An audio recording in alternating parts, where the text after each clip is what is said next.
రాష్ట్ర వ్యాప్తంగా ఉన్నటువంటి వికలాంగుల పెన్షన్లను తొలగించే ప్రక్రియను ప్రభుత్వం వెంటనే నిలుపుదల చేయాలని వికలాంగుల సంఘం రాష్ట్ర అధ్యక్షులు ఎడ్ల ఓబులేసు ప్రభుత్వాన్ని కోరారు. శనివారం బద్వేల్ వికలాంగుల కార్యాలయం నందు కార్యకర్తల సమావేశం ఏర్పాటు చేశారు. ఈ సమావేశానికి ముఖ్య అతిథిగా పాల్గొన్న రాష్ట్ర అధ్యక్షులు ఇండ్ల ఓబులేసు మాట్లాడుతూ రాష్ట్ర వ్యాప్తంగా రీవెరిఫికేషన్ పేరుతో లక్షల సంఖ్యలో వికలాంగుల పెన్షన్ తొలగించడం సరైనటువంటి పద్ధతి కాదని అన్నారు. బద్వేల్ విభిన్న ప్రతిభావంతుల సంఘం నుంచి రాష్ట్ర అధ్యక్షులు ఇండ్ల ఓబులేసు మాట్లాడుతున్నాను. ఈరోజు రాష్ట్ర వ్యాప్తంగా ఒక పెద్ద ఇష్యూ ప్రజల ముందుకు వచ్చింది. ముఖ్యంగా వికలాంగుల పెన్షన్లు తొలగింపు ప్రక్రియ వేగవంతం చేయడంలో రాష్ట్ర ప్రభుత్వం తనదైన శైలిలో వ్యవహరిస్తుంది. ఇది కరెక్ట్ కాదు. ఎందుకంటే గతంలో ఎప్పటి నుంచి చాలా కాలం సుదీర్ఘమైనటువంటి ఇప్పుడు 2010లో సదరం క్యాంప్ వచ్చింది. 2010 నుంచి ఇప్పటి వరకు తీసుకున్నటువంటి సదరం క్యాంపులను రీవెరిఫికేషన్ చేశారు. ఎవరి కోసం చేశారు? అనర్హులను తొలగించాలని చెప్పేసి ఉద్దేశంతో చేశారు. అయితే సంతోషమే, అనర్హులు తీసేయటం మేము కూడా దాన్ని సంతోషిస్తాం, స్వాగతిస్తాం. At the same time 6,000 pension పెంచినందుకు, 10,000 పెంచినందుకు, 15,000 పెంచినందుకు కూడా మేము చంద్రబాబు నాయుడు గారిని అభినందిస్తున్నాం.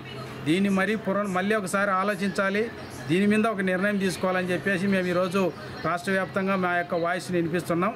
ముఖ్యంగా రాష్ట్రంలో దాదాపు లక్షలకు పైగా, లక్ష సంఖ్యల్లోనే వికలాంగులు అర్హులుగా ఉన్న వాళ్ళను తొలగించారు. ఇది ఎంతవరకు కరెక్టు? అంటే డాక్టర్ల వైఫల్యమా, లేకుంటే డాక్టర్లను ప్రభుత్వం కంట్రోల్ చేయకపోవడం వైఫల్యమా అనేది మాకున్నటువంటి ప్రశ్న, సందేహం కూడా అదే. అందుకని ప్రభుత్వం ఒకసారి పునరాలోచించాలి. ఇంకొకటి, చాలామంది మా దగ్గర లిస్టు ఉన్నది, వీళ్ళల్లో నిజమైన అర్హులు ఉన్నారు, వాళ్ళకు మీ మీడియా ముందర కూడా చూపిస్తాం.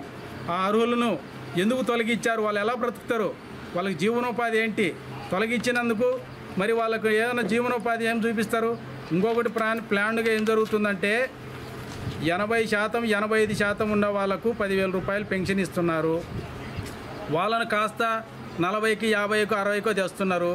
వాళ్ళను 6,000 పరిమితం చేస్తున్నారు. 40, 50 ఉన్నటువంటి పర్సంటేజ్ వాళ్ళను కంప్లీట్గా మీరు అనర్హులని చెప్తున్నారు. వీళ్ళందరినీ ఎవరు 60 ఏళ్ళు పైబడిన వాళ్ళను ఓల్డేజ్ హోమ్ కిందకి, వాళ్ళని ఓల్డేజ్ పెన్షన్స్ కిందకి తీసుకుందామని చెప్పి వాళ్ళను కూడా తొలగించడం జరిగింది. ఇది ఒక రకమైనటువంటి కుట్రే. అదొకటి. ఇంకొక విషయం ఏంటంటే, పెన్షన్లు పోయినటువంటి వాళ్ళు ఏంటి, వాళ్ళకు నోటీస్ ఇచ్చారు. ఈ నోటీస్కు సమాధానం ఏం చెప్పాలి వాళ్ళు? మరి ఎక్కడ అప్పీల్ చేసుకోవాలి? మరి ప్రభుత్వం దీని మీద ఏమైనా మాట్లాడుతుందా? పోనీ వదిలేసి మీకు పెన్షన్ రాదు, రేపు నెల నుంచి మీ పెన్షన్లు కట్ అయిపోతాయంటే రాష్ట్ర వ్యాప్తంగా వికలాంగులు కన్నీళ్లు పెట్టుకుంటున్నారు. ఈ బాధ ఎంత బాధ అంటే, నోటికాడ కూడిపోతే మరి ఏం ఉద్యోగస్తులా వీళ్ళు? పోనీ వీళ్ళు ఏమన్నా పనులు చేసుకొని బ్రతికే వాళ్ళ? వీళ్ళని ఎందుకు తీసేస్తున్నారు? అర్హులను ఎందుకు తీస్తున్నారు?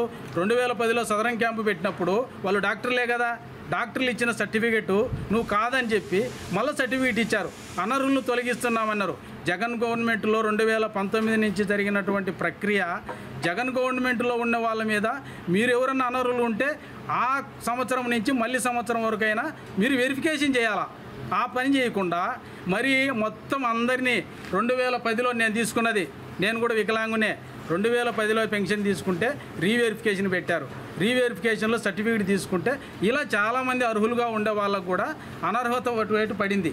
దీనివల్ల వాళ్ళు ఎంత బాధపడుతున్నాం అంటే, వాళ్ళ జీవితాలతో ఆడుకోవటం ఎంతవరకు కరెక్ట్ అని చెప్పి మేము ప్రభుత్వాన్ని అడుగుతున్నాం. మేము మీకు అభినందనలు తెలిపాము.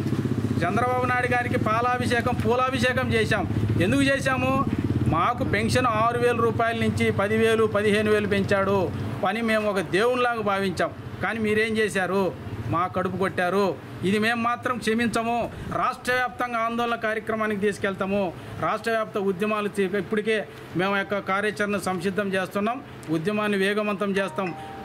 మరొకసారి చంద్రబాబు నాయుడు గారు, మరి ఈ సమస్యను మీరు మరొకసారి పునరాలోచించి తక్షణమే ఏవైతే తొలగించబడినటువంటి అర్హులుగా తొలగించబడినటువంటి పెన్షన్లు ఏవైతే ఉన్నాయో వాటన్నిటినీ తక్షణమే మళ్ళీ ఒకసారి పునరాలోచించి వారికి మళ్ళీ ఒకసారి పెన్షన్ వచ్చేటట్టుగా మీరు చేయాలి. లేదంటే రాష్ట్ర వ్యాప్తంగా మేము ప్రతి మండల కార్యాలయాల ముందర ఆందోళన చేయడానికి, మా బాధను వెల్లపించుకోవడానికి మేము ఎట్టి పరిస్థితిలో వెనుకాడమని చెప్పి కూడా ఈ సందర్భంగా నేను మీడియా ముందర తెలియజేస్తున్నాను.